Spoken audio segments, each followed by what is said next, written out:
The crystal champagne flute nearly slipped from my fingers as CEO Richard Thompson tapped his glass for attention at our holiday party. Surrounding executives fell silent as his gaze locked on me. Apex Technologies needs youth and innovation, he announced with a practiced smile. Effective immediately, Megan will be leaving us. 15 years of loyalty erased in 15 seconds. My cheeks burned as colleagues averted their eyes.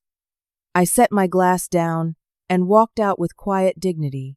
What Richard didn't realize was that my signature was the only thing keeping our largest supplier from bankrupting the company. I started at Apex Technologies when I was 23.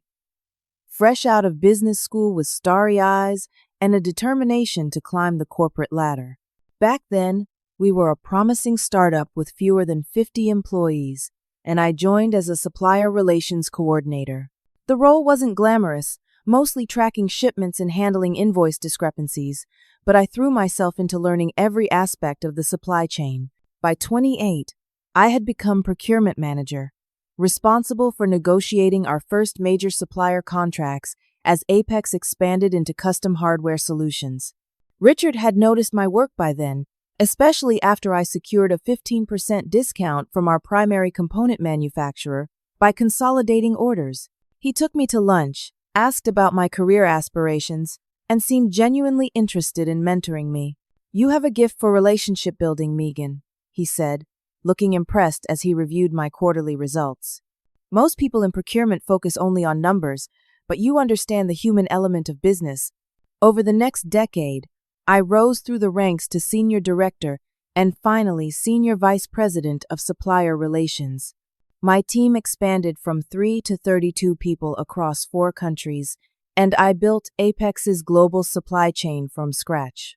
Our success wasn't just about finding the cheapest parts, but creating a reliable ecosystem that could adapt to market fluctuations and technological changes. The crown jewel in our supplier network was Quantum Solutions, a cutting-edge component manufacturer that produced the specialized processing units at the heart of our most profitable product line. 3 years ago, when we were preparing to launch our next-generation platform, we needed to secure exclusive access to Quantum's latest technology.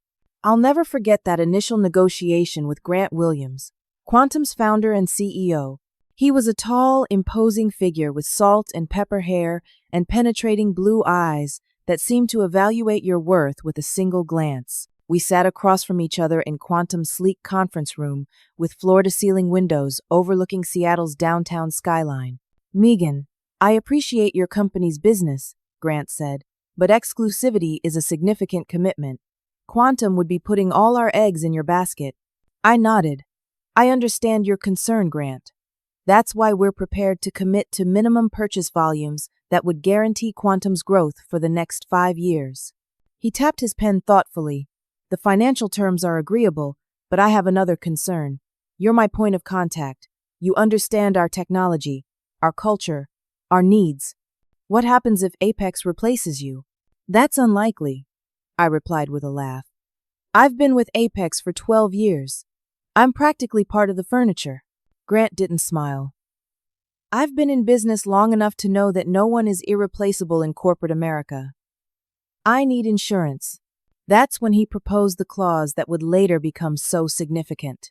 If I were to leave Apex involuntarily, Quantum would have the right to demand immediate payment for all outstanding and future contracted deliverables, approximately $475 million, or claim 51% ownership of Apex Technologies. At the time, it seemed like a theoretical scenario that would never come to pass. I consulted with our legal department, specifically with Amanda Peterson, our chief counsel. She raised immediate concerns. "This is highly unusual, Megan," Amanda said, reviewing the contract language. "Tying a major supplier agreement to a specific employee creates significant company vulnerability." "I understand that," I acknowledged, "but Quantum won't budge on this point, and we need their components for the new product line." Richard already approved the pricing structure and timeline. "Without Quantum, we'd have to delay the launch by at least 18 months. Amanda sighed. "I'll document my concerns. But if Richard has approved the general terms, we can proceed." I strongly suggest you make him aware of this specific clause." I did precisely that, sending Richard a detailed memo outlining the risks. He responded with a brief email. "Good work securing Quantum. Their components are crucial to our growth strategy. Legal always finds something to worry about." Over the next 3 years, the partnership with Quantum flourished. Their components enabled us to launch 4 successful product generations, and our company valuation quadrupled. But something began to change in my relationship with Richard about 10 months ago.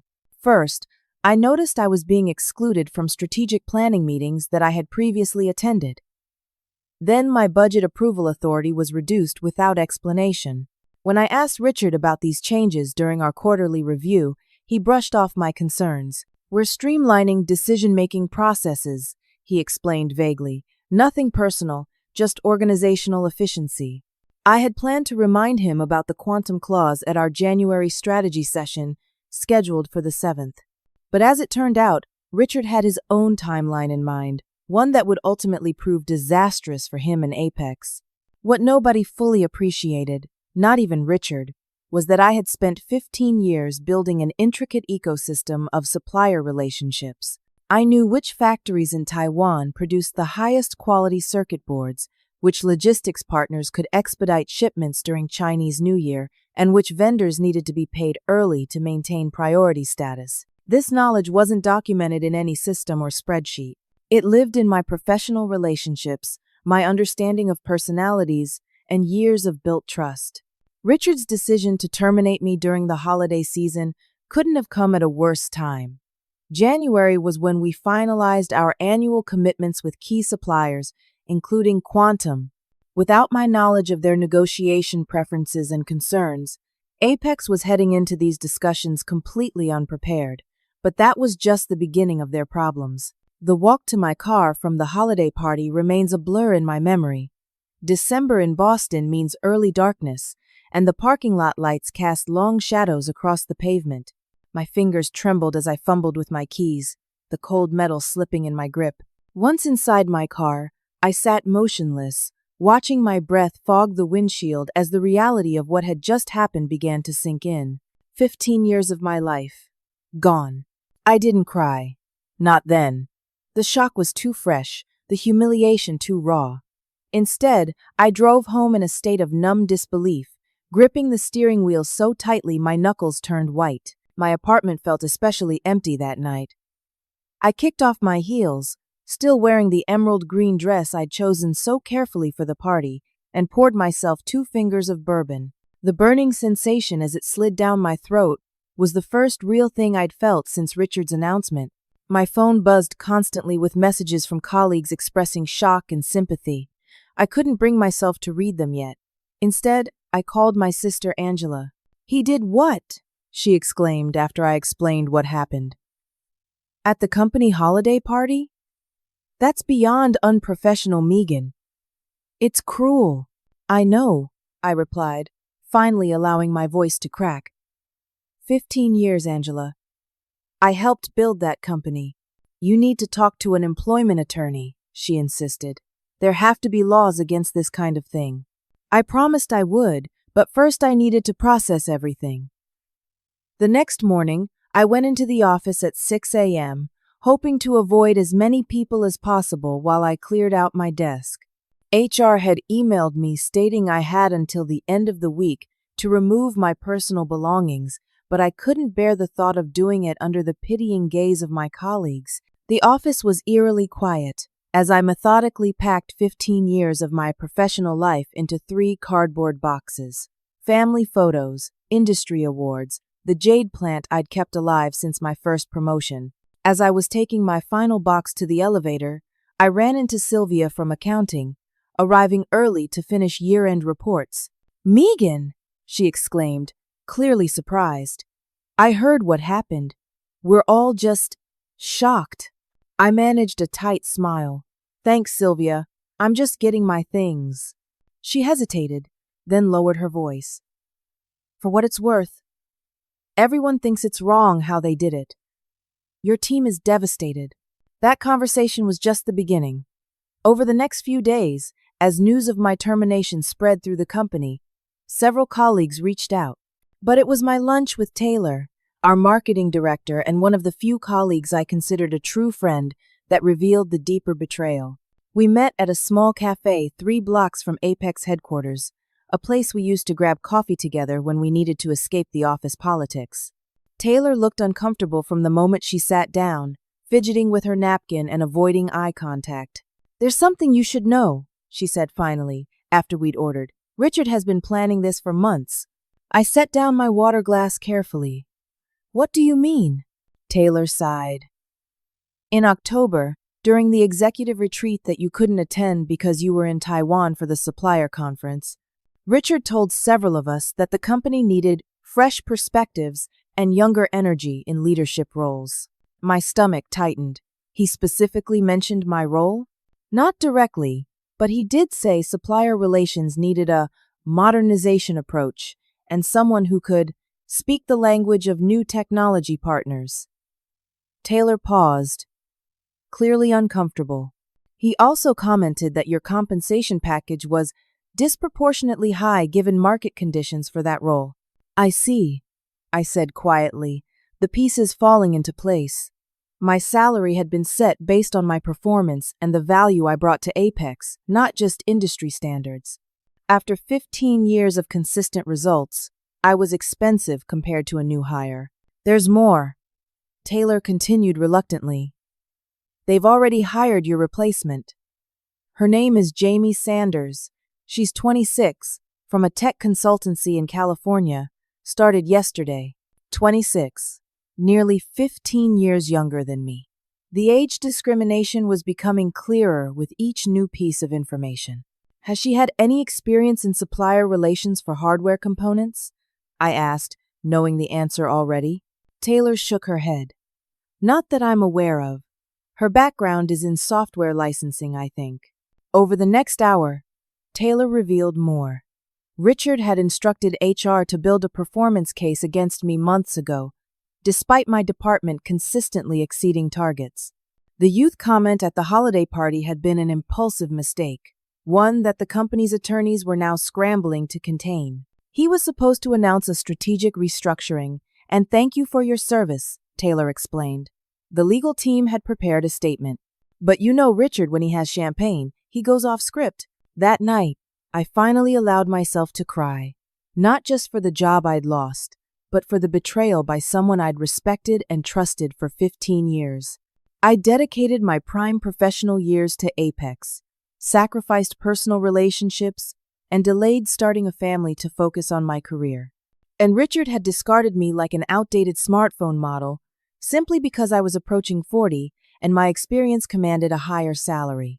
The following days brought the painful reality of job hunting as a woman in her late 30s in the tech industry. I updated my resume, reached out to my professional network, and began applying for comparable positions. The responses were politely enthusiastic but non-committal. Several recruiters suggested I consider stepping back to a director-level role, as SVP positions typically went to candidates with different profiles. The euphemisms weren't hard to decode.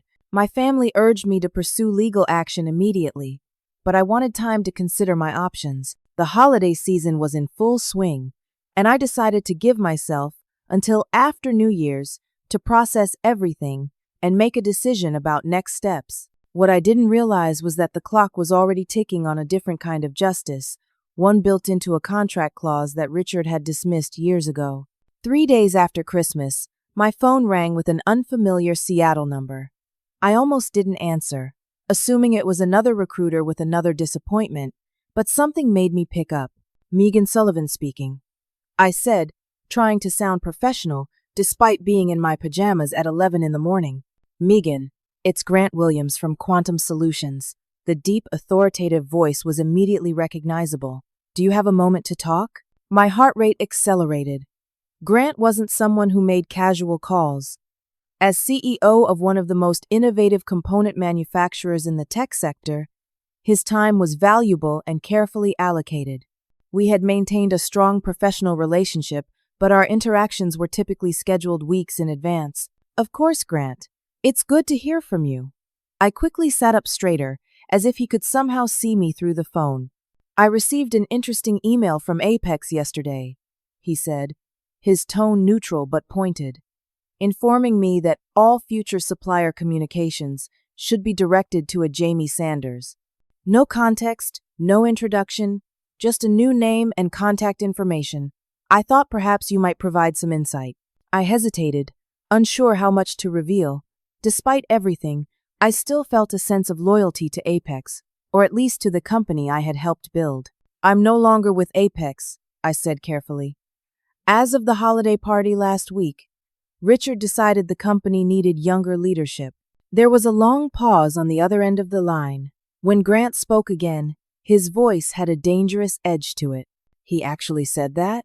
About needing younger leadership?" "Those were his exact words," I confirmed. "Apex Technologies needs youth and innovation" was the phrase he used. Grant made a sound that was half laugh, half snort. "And they've replaced you with someone who, I'm guessing from the brief research I've done, has no experience in hardware supply chain management?" "That's my understanding," I replied. "I haven't met her personally." "Well, this puts Quantum in an interesting position," Grant said. "Our partnership with Apex has been built almost entirely on our working relationship, Megan. You understand our technology roadmap, our production constraints, our quality standards. Starting over with someone new, particularly someone inexperienced," he let the sentence hang. The clause floated to the front of my mind immediately. I knew I should mention it, remind him of the legal protection he had negotiated.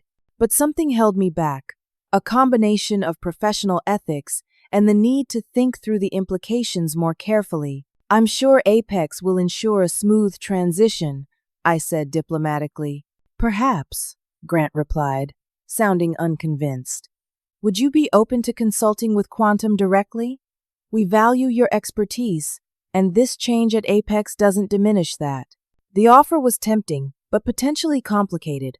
"I'd need to check my separation agreement for any non-compete restrictions," I explained. "Can I get back to you after the new year?" "Of course," Grant agreed. "Take your time. And Megan? For what it's worth, I think Richard made an enormous mistake. Experience has value that youth simply cannot replace." After hanging up, I sat on my couch, thinking about the implications of Grant's call. The fact that Apex had simply sent out a notification email without any proper transition plan spoke volumes about Richard's understanding of supplier relationships. In the world of high-tech components, trust and communication were as important as contracts and purchase orders. My curiosity about Jamie Sanders grew. Who was this 26-year-old who had been given my role with apparently minimal qualifications? A quick LinkedIn search revealed a profile that raised more questions than it answered. Jamie had graduated from UC Berkeley 6 years ago, worked at 2 software companies in minor procurement roles, and then spent 18 months at a consulting firm specializing in software licensing. Nothing in her background suggested expertise in hardware supply chain management or international supplier negotiations. More concerning was the gap in her employment history, a 3-month period earlier this year that wasn't accounted for. I reached out to a former colleague who had connections at her previous employer. "Hey Tom, I'm doing some industry research and came across a Jamie Sanders who worked at Tech Dynamics. Do you know anything about her through your contacts there?" Tom's response came later that evening. Asked around discreetly. She was let go during their restructuring in April. Apparently had some performance issues, but was given a decent reference to avoid complications. Why do you ask? Performance issues. Let go during restructuring. And yet somehow she had leapfrogged over dozens of more qualified candidates to land a senior executive role at Apex. Something didn't add up. My next discovery came through social media, and it was illuminating. A casual Facebook photo from a family gathering showed Jamie standing next to none other than Richard's wife, with a caption that read, "Always fun catching up with Aunt Linda and Uncle Richard." Uncle Richard. Jamie was Richard's niece. The pieces fell into place with sickening clarity. Richard hadn't just fired me to replace me with someone younger and cheaper. He'd fired me to give my position to his own family member, someone with minimal qualifications who had recently been terminated from her previous job. This revelation triggered a cascade of emotions, from renewed anger to a strange sense of validation. The discrimination hadn't been just about my age. It had been a convenient excuse to engage in blatant nepotism. Richard had destroyed my career to advance his nieces, and he'd done it in the most public and humiliating way possible. As December wound to a close, I found myself increasingly conflicted about the Quantum Clause.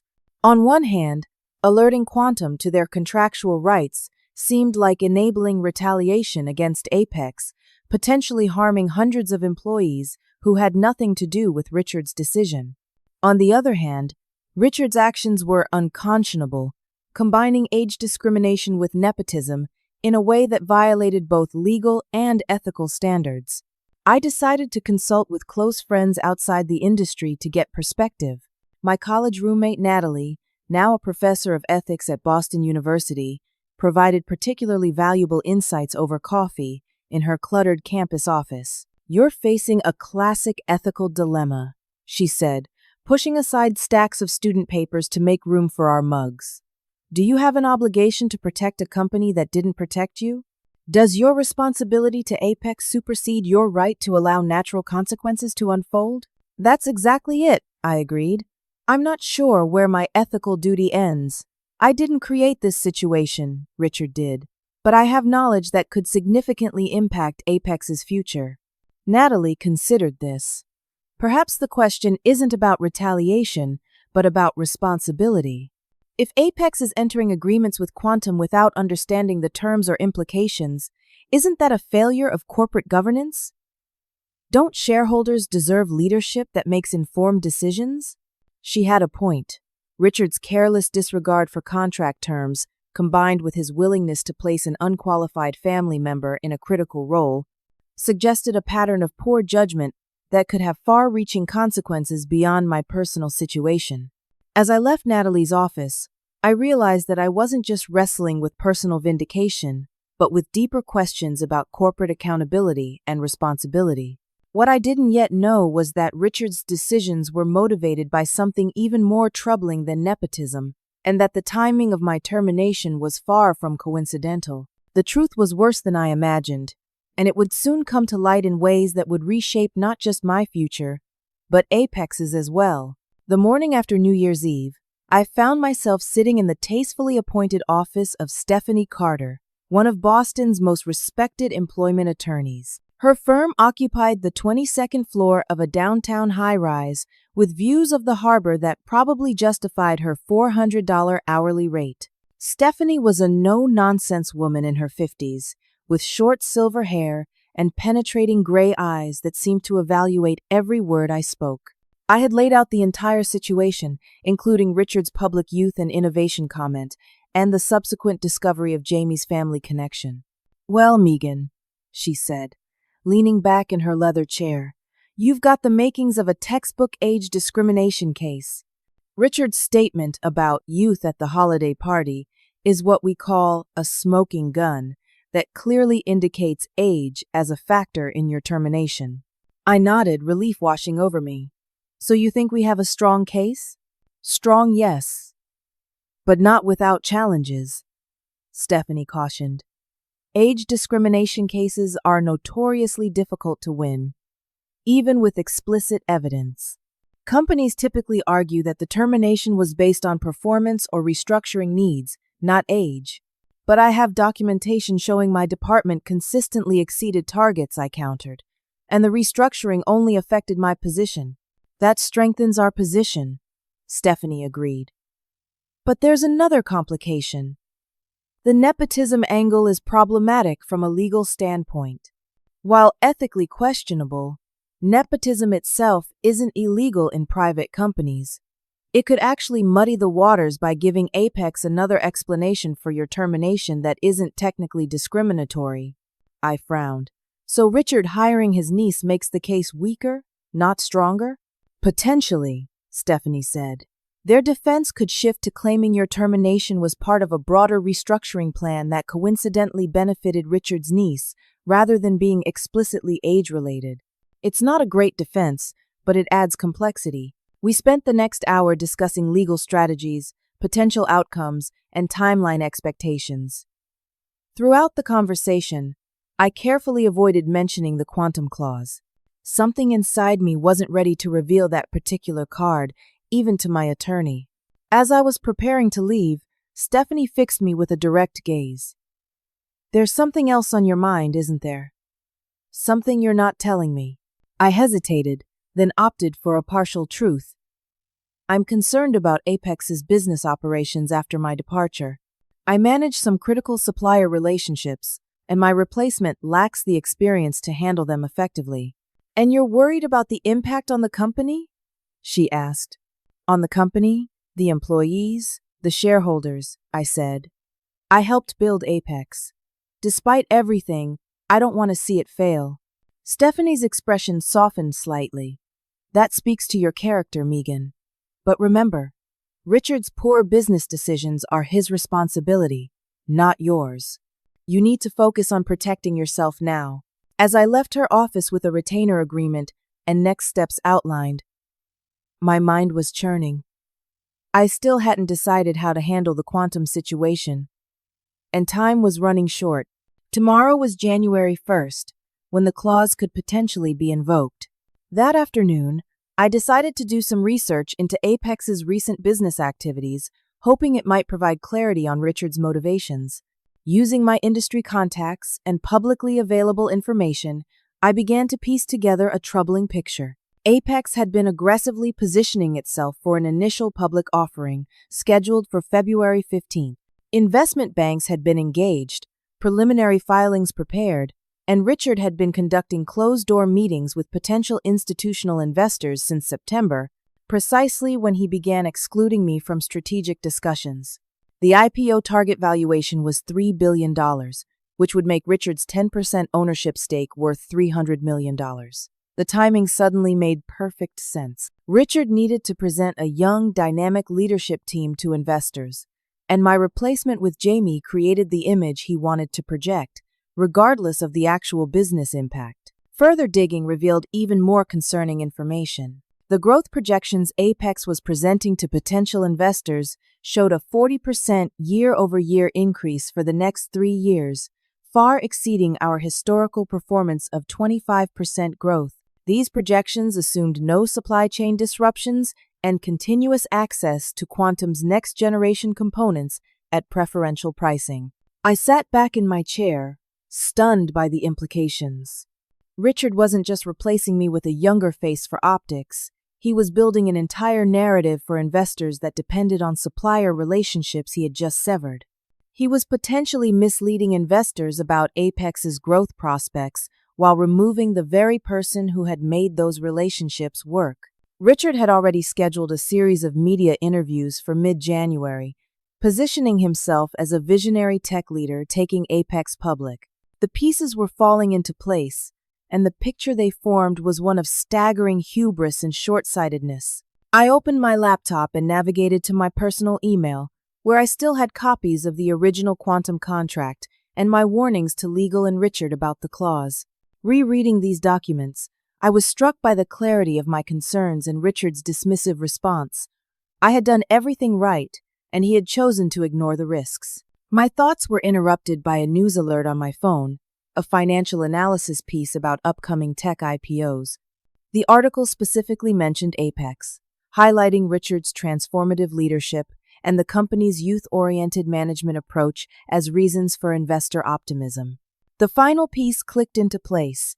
Richard's public announcement of my termination, with its explicit reference to youth, hadn't been an impulsive mistake fueled by champagne. It had been a calculated message to potential investors, signaling Apex's shift toward younger leadership ahead of the IPO, regardless of the legal risks it created. I closed my laptop and walked to the window of my apartment, looking out at the Boston skyline as the early winter darkness settled over the city. The question before me was clear. Did I have an obligation to alert anyone at Apex about the quantum clause before it potentially triggered tomorrow? My ethical compass had always pointed toward doing the right thing, toward protecting the company I had helped build. But Richard had violated that trust in the most fundamental way. He had sacrificed me for personal gain, misleading investors, and putting the entire company at risk in the process. As night fell, I made my decision. I would send one final warning, not to Richard, but to Michael Davis, Apex's CFO. Michael was a straight shooter, someone I had worked with effectively for years. If anyone at Apex deserved a heads up about the financial tsunami that might be coming, it was him. The last day of December brought with it a sense of finality as I sat at my kitchen counter, staring at my laptop screen. Outside, my neighbors were preparing for New Year's Eve celebrations, unaware of the business drama unfolding in my apartment. I had spent hours crafting and revising an email to Michael Davis, Apex's chief financial officer, trying to strike the right balance between professional courtesy and self-protection. Michael and I had always maintained a mutually respectful relationship. Unlike Richard, he valued the supplier relationships I had built and understood their impact on Apex's bottom line. If anyone would take my warning seriously, it would be him. My finger hovered over the send button as I reviewed the message one final time. Subject: Critical contract. Information requiring immediate attention. Michael, I hope this email finds you well. While I understand my departure from Apex was effective immediately, there is a critical business matter that requires attention before January 1st. The Quantum Solutions Master Agreement contains a specific clause, Section 14.3b, that conditions certain preferential terms on my continued employment with Apex. This clause was negotiated at Quantum's insistence 3 years ago, and both Legal and Richard were made aware of it at the time. Given the strategic importance of the Quantum relationship to Apex's operations and future plans, I strongly recommend reviewing this clause immediately and contacting Grant Williams to discuss potential modifications. This information is provided solely out of concern for Apex's business continuity and the employees who have been my colleagues for many years. Regards, Megan Sullivan. I took a deep breath and clicked send. The email was deliberately vague, avoiding any direct mention of the $475 million liability or ownership transfer. I had fulfilled my ethical obligation by providing a warning without explicitly revealing the full consequences that might ensue. My brother Jake called while I was making lunch, wanting to check in before the New Year's festivities began. "How are you holding up, Meg?" he asked, concern evident in his voice. "I'm okay," I replied, stirring soup that I had barely touched. I sent a warning email to Apex's CFO about the Quantum clause, just enough information for them to investigate if they choose to. "You're a better person than I would be," Jake said. "After what they did to you, I might have just let them crash and burn." I sighed, setting down my spoon. I've been wrestling with that feeling too. Part of me wants to see Richard face the consequences of his actions. But there are 340 employees at Apex, Jake. People with families, mortgages, kids in college. They don't deserve to suffer because of Richard's poor judgment. "But you also don't deserve what happened to you," Jake countered. "And sometimes people need to experience the natural consequences of their actions to learn from them." His words resonated with something that had been forming in my mind over the past week. That's exactly it, Jake. Natural consequences. I didn't create this situation. Richard did. By ignoring legal advice, by violating employment laws, by prioritizing nepotism over competence. Whatever happens tomorrow is the result of his decisions, not mine. "So what are you going to do if Quantum invokes the clause?" he asked. I looked out my window at the Boston skyline. Nothing. I've given my warning. What happens next is out of my hands. The afternoon passed quietly as I alternated between job applications and preparing a simple New Year's Eve meal for myself. I had declined invitations from friends, preferring solitude as I processed everything that had happened and contemplated the year ahead. At 4:30 p.m., my phone dinged with an email notification. Michael had responded. "Megan, thank you for the information. I've asked legal to review the clause you mentioned.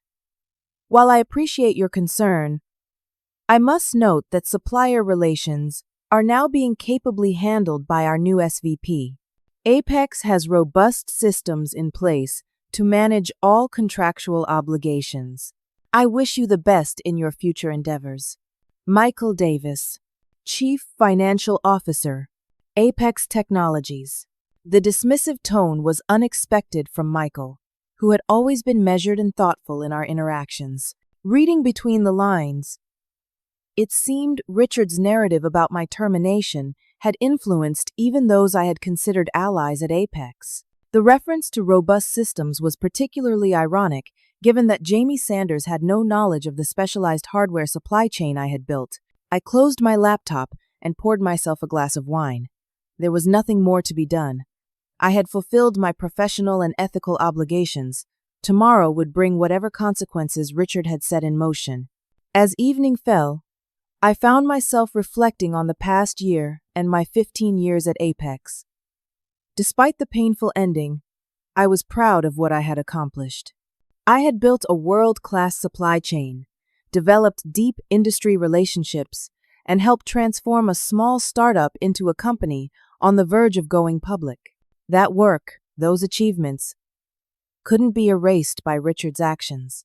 Looking ahead, I knew I had valuable skills and experience that would be an asset to the right company, one that valued expertise over optics. Perhaps this forced transition was an opportunity to find a workplace that would truly appreciate my contributions. At 11:30 p.m., as the world prepared to welcome a new year, my phone rang with a number I recognized immediately. Richard Thompson. After a moment's hesitation, I answered. "Richard," I said coolly, offering nothing more. "Megan." His voice had none of its usual confidence. Instead, he sounded stressed, almost panicked. "We need to talk about Quantum.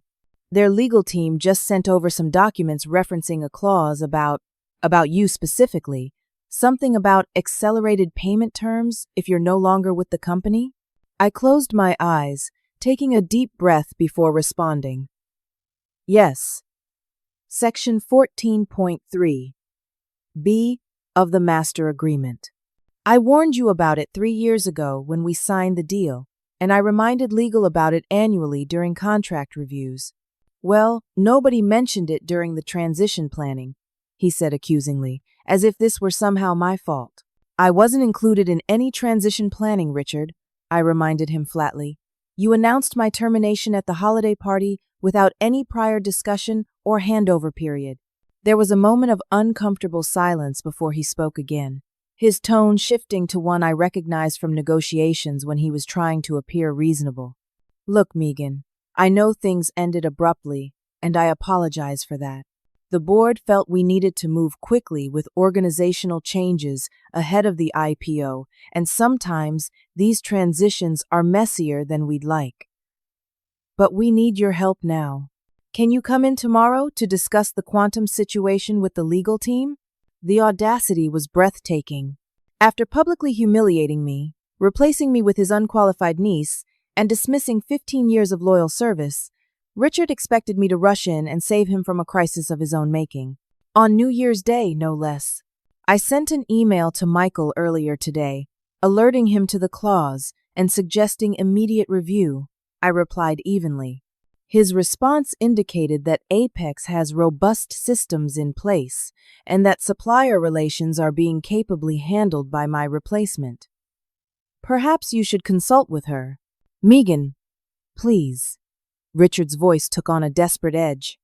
"Jamie doesn't have the relationship with Grant that you do. You know how particular he is. One phone call from you could smooth this over." "I'm afraid that's not possible, Richard," I said.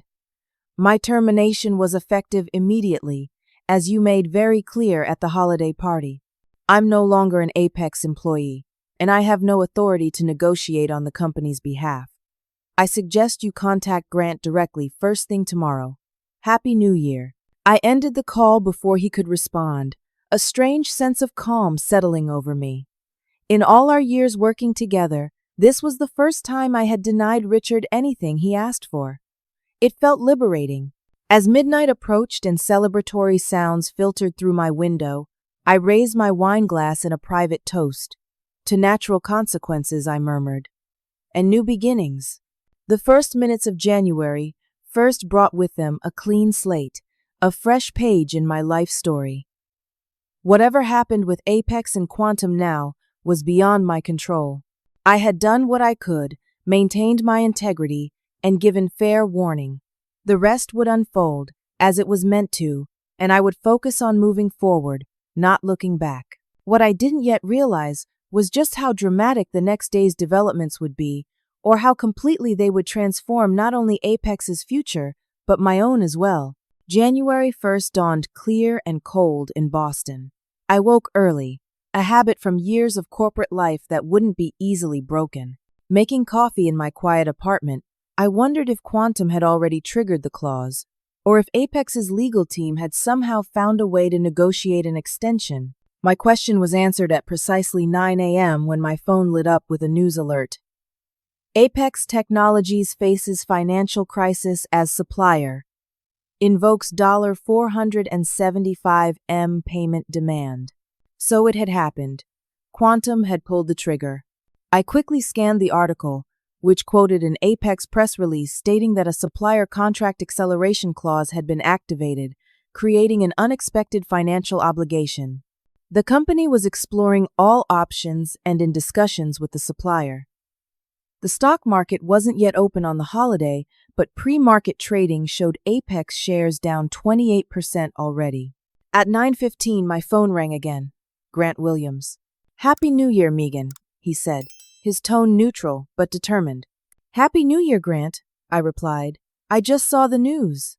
"Yes, I thought you might have." There was a pause. "I want to be clear that this isn't personal, or at least not primarily so. Quantum has investors and board members who expect us to enforce our contractual rights. When Richard terminated you without consulting us, he triggered a clause that was designed specifically to protect our interests." "I understand," I said, and I did. Business was business, and Grant was doing what any CEO would do to protect his company's position. "What happens now?" "We've formally notified Apex that they have 3 business days to either transfer $475 million to Quantum or initiate the process of transferring 51% ownership of the company. Richard is, as you might imagine, not taking it well. He's already tried to argue that the clause is unenforceable. I couldn't help but smile at that. "And what did your legal team say?" "That the clause was reviewed by both companies' legal departments, signed by authorized officers, and explicitly acknowledged in writing by Apex's CEO at the time of execution. It's about as enforceable as contracts get." Grant's voice had a hint of satisfaction. "Richard also tried to offer you as a consultant to satisfy the clause requirements." "That was unexpected. What did you tell him?" "That the clause specifically requires you to be an Apex employee in good standing, not a consultant, and that his attempt to solve a $475 million problem with a consulting contract was insulting to both Quantum and you." Grant paused.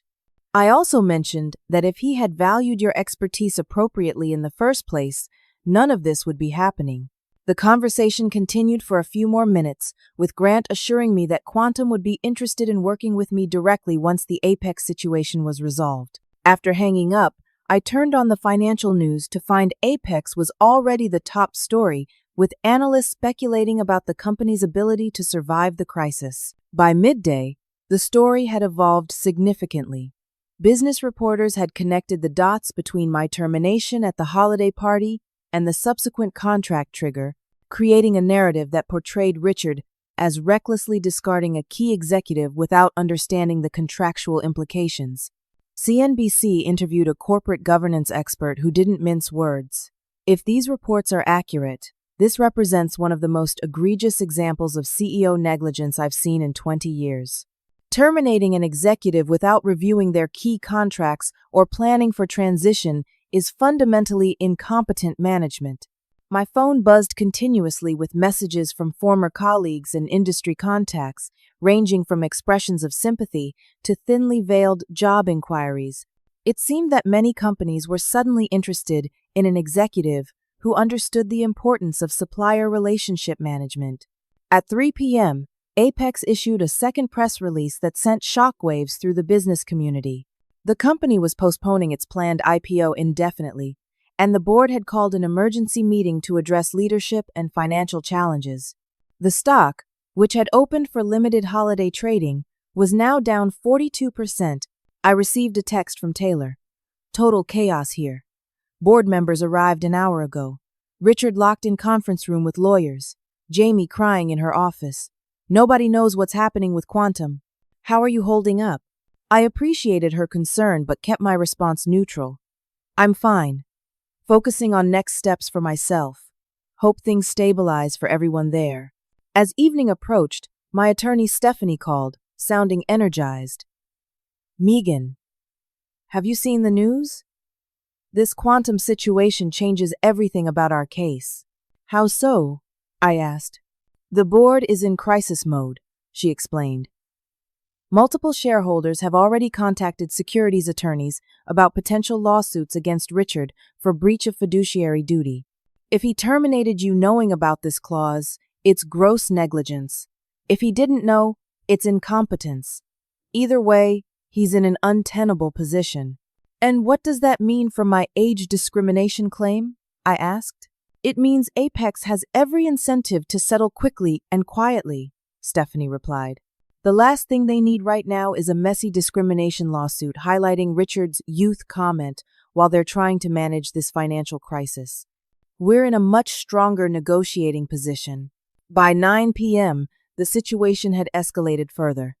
Financial News reported that Apex's board had been in continuous emergency session for 6 hours. Industry analysts were openly speculating about bankruptcy scenarios if the Quantum payment couldn't be made, as Apex likely didn't have $475 million in available cash. Just before I was preparing for bed, my phone rang with another unfamiliar number. Against my better judgment, I answered. Miss Sullivan? A formal male voice inquired. This is William Harrington, chairman of the board at Apex Technologies. I apologize for calling so late, but we're dealing with an extraordinary situation that requires immediate attention. I sat down, surprised by this development. I understand, Mr. Harrington. How can I help you? The board has been in session since this afternoon, reviewing the circumstances surrounding your termination and the subsequent Quantum contract trigger, he explained, his tone grave. We've also reviewed email records showing that you warned Richard about this clause multiple times, most recently yesterday in a message to our CFO. That's correct, I confirmed. Miss Sullivan, to be blunt, the board has lost confidence in Richard's leadership. His actions in this matter demonstrate a disturbing lack of judgment and potentially expose Apex to significant legal liability beyond the Quantum situation. I remained silent, letting him continue. We voted to terminate Richard, effective immediately.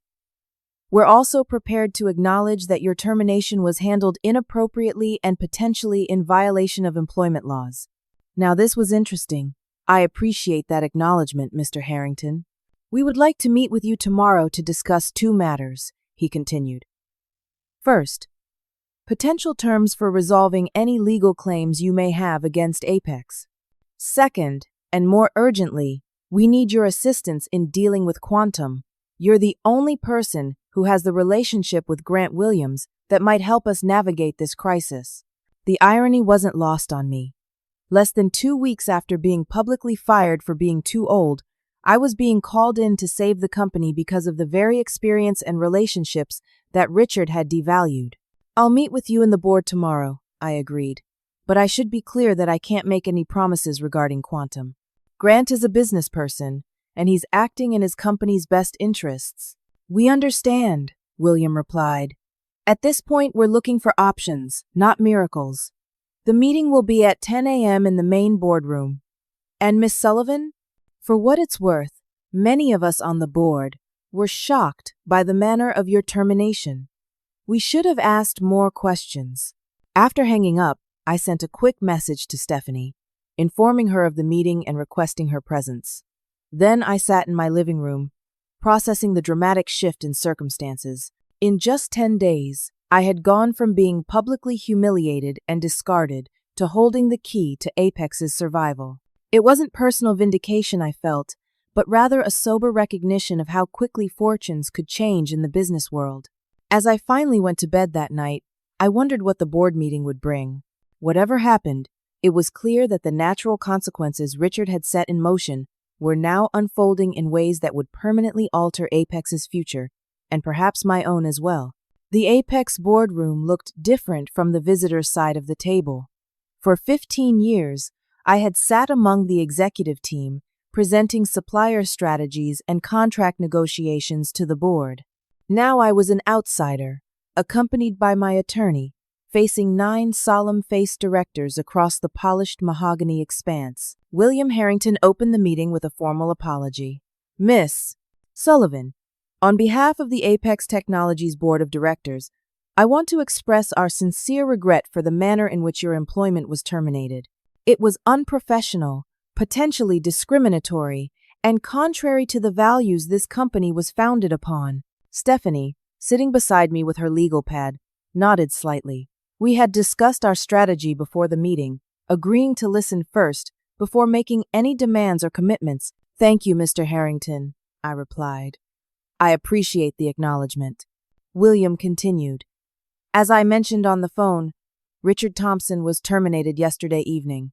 The board unanimously determined that his handling of your dismissal, combined with his failure to address the quantum contract implications, constituted gross negligence and a breach of his fiduciary duties.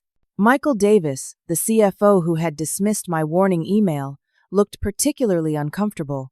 I noticed several other executives shifting in their seats, including Amanda Peterson, the legal counsel who had documented her concerns about the quantum clause years ago. The situation with quantum is dire, William admitted. We simply don't have $475 million in available cash, and our banking partners are unwilling to extend emergency financing given the circumstances. The ownership transfer option would effectively mean Quantum controls Apex, which raises serious competitive concerns. I nodded but remained silent, waiting for him to reach the inevitable conclusion. We need your help, Megan, William said, dropping the formality.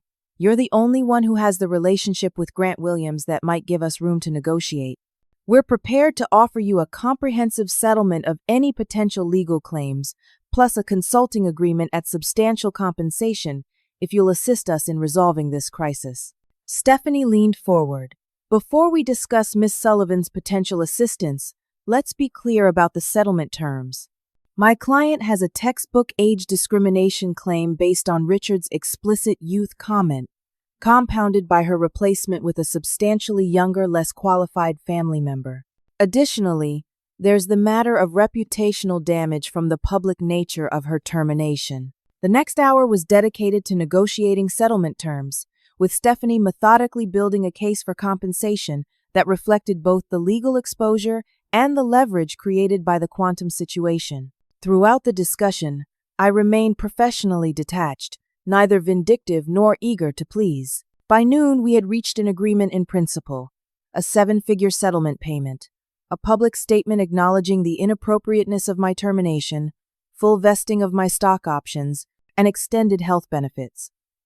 In exchange, I would make good faith efforts to facilitate discussions with Quantum, though with no guarantees of success. As the board members filed out for a lunch break, Amanda Peterson lingered behind, approaching me with a conflicted expression. Megan, I wanted to say. She hesitated, choosing her words carefully. I documented my concerns about that clause every year during contract review. I warned Richard repeatedly. I gave her a small smile. I know, Amanda. I saw the memos in the contract file. She nodded gratefully. Richard kept saying it was a theoretical risk that Grant would never actually trigger the clause. Even yesterday, when I showed him your email to Michael, he dismissed it as you being bitter about your termination. Some risks remain theoretical until they're suddenly very real, I observed. After the board reconvened, we moved to the quantum discussion. I explained what I knew about Grant's position and priorities. Grant Williams isn't interested in owning a controlling stake in Apex, I told them. That was never the goal of the clause. It was designed to ensure that Quantum's interests were protected, and that their technology investment wasn't jeopardized by personnel changes. Then what does he want? William asked. Guaranteed business continuity, protected intellectual property, and respect for the partnership, I replied. The clause was a leverage mechanism, not an acquisition strategy. But now that it's been triggered, Grant has a fiduciary duty to his own shareholders to maximize the value of that leverage. I outlined a potential approach, acknowledging the validity of the clause, proposing a restructured payment plan that Apex could actually fulfill, and offering strategic partnership concessions that would benefit Quantum while preserving Apex's independence. I can facilitate an initial conversation, I concluded, but ultimately, this is a negotiation between two companies. My involvement can only go so far. William nodded. We understand. At this point, getting Grant to the table is our primary concern. I made the call to Grant from the boardroom, with the directors listening intently. After explaining the board's position and their desire to find a mutually beneficial resolution, Grant agreed to a meeting the following day. As I prepared to leave, William pulled me aside. The board has been discussing our executive structure in light of recent events, he said. We'd like to offer you the position of Executive Vice President of Strategic Partnerships, reporting directly to the board until a new CEO is selected. Your experience and relationships are clearly valuable assets that we foolishly discarded. The offer was unexpected but not entirely surprising given the circumstances. I appreciate the offer, William, but I'll need time to consider it. The events of the past 2 weeks have given me perspective on what I want for my future. The next morning, I facilitated a meeting between Apex's board and Quantum's executive team. The discussions were tense but productive. Grant was firm but fair, acknowledging that bankrupting Apex or taking control would ultimately damage the business relationship that was valuable to both companies. After 3 days of intensive negotiations, they reached an agreement. Apex would make an initial payment of $75 million, followed by quarterly payments over 5 years. Additionally, Quantum would receive exclusive supplier status for next-generation components, priority in new product development, and 2 seats on Apex's board. Most importantly, Apex committed to a comprehensive supplier relationship management program with binding governance protocols that prevented future executives from disregarding contract terms. Richard's replacement as CEO, selected from outside the company, was announced the following week. Patricia Montgomery, a respected industry veteran with 25 years of experience, explicitly highlighted the value of deep expertise and institutional knowledge in her acceptance statement, a not-so-subtle repudiation of Richard's youth mantra. As for Jamie Sanders, she was reassigned to a director-level position in a different department, one better aligned with her actual experience and qualifications. The nepotism aspect of my termination was never publicly acknowledged, but the message within Apex was clear. Merit and expertise would once again be the criteria for advancement. I declined the executive VP role at Apex, choosing instead to launch my own consulting practice, focused on strategic supplier relationship management. My settlement provided the financial cushion to build the business thoughtfully, and my newfound industry notoriety following the Quantum situation proved to be an unexpected marketing advantage. Within 3 months, I had signed contracts with 4 Fortune 500 companies seeking to audit their supplier agreements for similar hidden risks. My first client was actually a competitor of Apex who had watched the Quantum drama unfold with alarm, wondering if their own contracts contained ticking time bombs. Richard faded from the industry spotlight, his reputation permanently damaged by the Quantum fiasco. The IPO he had so eagerly anticipated never materialized under his leadership, and the windfall he had expected evaporated. Financial News later reported that he had taken a position with a small private company at a fraction of his former compensation. 1 year after the holiday party that changed everything, I found myself in Seattle for a client meeting. With a few hours to spare before my flight home, I accepted Grant's standing invitation to visit Quantum's headquarters. You know, when I insisted on that clause 3 years ago, I never actually expected to use it, Grant admitted as we stood looking out at the Seattle skyline from his office. It was insurance. Protection against exactly the kind of short-sighted decision Richard ultimately made. It served its purpose, I observed. Though not in the way either of us anticipated, Grant nodded. Business relationships are ultimately human relationships, Megan. Richard never understood that. He saw suppliers as interchangeable parts in a machine, not as partners with their own interests and concerns. He turned to face me. "How's the consulting business going?" "Better than I expected," I replied with a smile. It turns out there's significant demand for expertise in navigating complex supplier relationships, especially after the Apex situation made headlines. Companies are suddenly very interested in understanding the contracts they've signed. As I flew home that evening, I reflected on everything that had happened since that holiday party. Richard's attempt to discard me for being too old, too expensive, and inconvenient to his plans had backfired spectacularly, triggering consequences he never anticipated. My professional value, far from being diminished by age, had been validated and amplified. The experience had taught me a profound lesson about patience, integrity, and natural consequences. I hadn't sought revenge against Richard, hadn't needed to. His own actions, his dismissal of experience, expertise, and contractual obligations had created the circumstances of his downfall. All I had done was step aside and allow those consequences to unfold. In the end, the story wasn't really about age at all, but about value. True value doesn't diminish with years, it compounds. Experience, judgment, relationships built on trust, these assets appreciate over time. Richard's failure to recognize that fundamental truth had cost him everything he hoped to gain.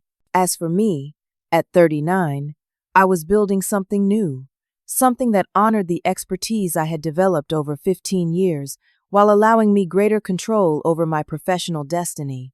The path forward wasn't about proving my worth to others, but about applying it in ways that created value for clients who recognized what I brought to the table. Sometimes the best response to being undervalued isn't fighting to prove your worth, but simply taking that worth elsewhere and letting time reveal the wisdom of your choices. In the quiet spaces between action and consequence, justice often finds its own path forward. Have you ever faced a situation where your experience was undervalued? How did you respond? I'd love to hear your stories in the comments below. If you found value in my journey, please like this video and subscribe to the channel for more stories of professional resilience and triumph. Share this with someone who might need a reminder that their experience matters. Thank you for listening, and remember, sometimes the most powerful thing you can do when underestimated is to simply step aside and let the natural consequences unfold.